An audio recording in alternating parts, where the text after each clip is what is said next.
Hi, I'm Karen Greeno. I've been on the Embracing Life Ministries team for the last few years, and I wanted to share a little bit of my journey about cultivating intimacy with the Lord.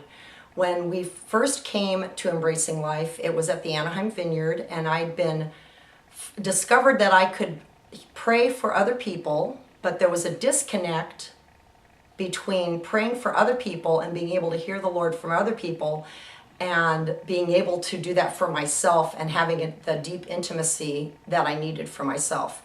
One of the things that really showed this to me was Jonathan had this book, Listening Prayer. It's called Listening Prayer, My Sheep Hear My Voice. Well, I bought this book in 2004 in the spring, and I put it on my shelf because the title of the book says, My Sheep Hear My Voice. And I had this insecurity in myself. Was I even his sheep? And there's such a disconnect here that I could pray for other people, but would still have this insecurity. We were leading home fellowship. We'd done all kinds of things, but this insecurity was there.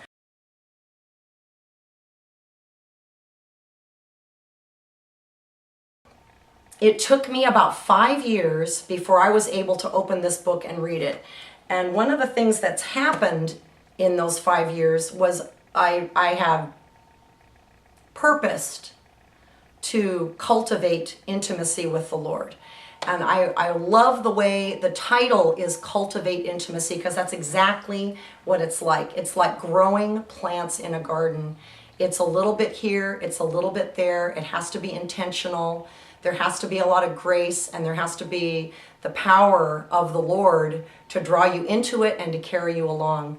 And so the Lord has used Embracing Life and this repeated going through this and the reminding and the reminding and the reminding, and then going into the next session, which is developing a devotional life, which have been so powerful for me.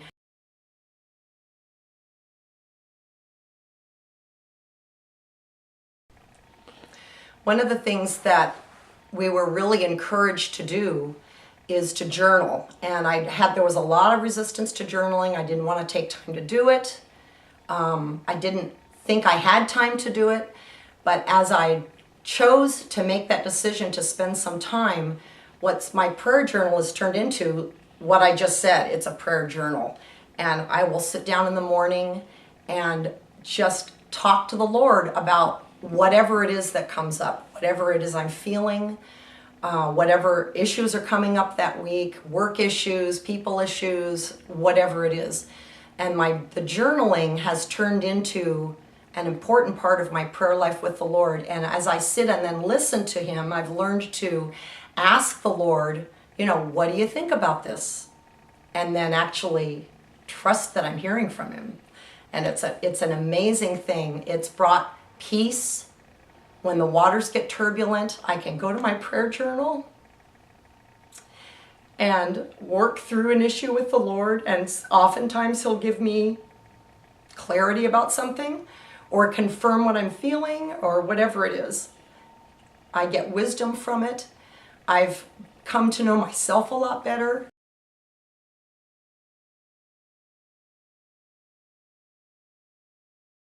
If I hadn't been encouraged in Embracing Life to really take this seriously, I don't know where I would be today, because I feel like I've been anchored in the Lord.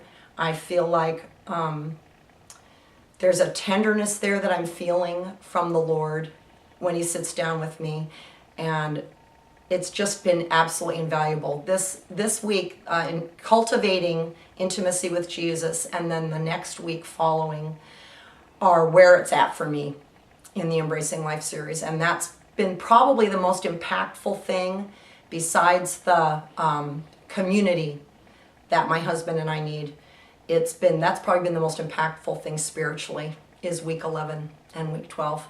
So I encourage you to do the homework. If you're in the series, it's actually helpful. And I encourage you, if you haven't even tasted any of this, that you would, and you want more out of life, and you want more life, and you want more healing, and you want more of the Lord, I would go for it. Go for it. Thanks.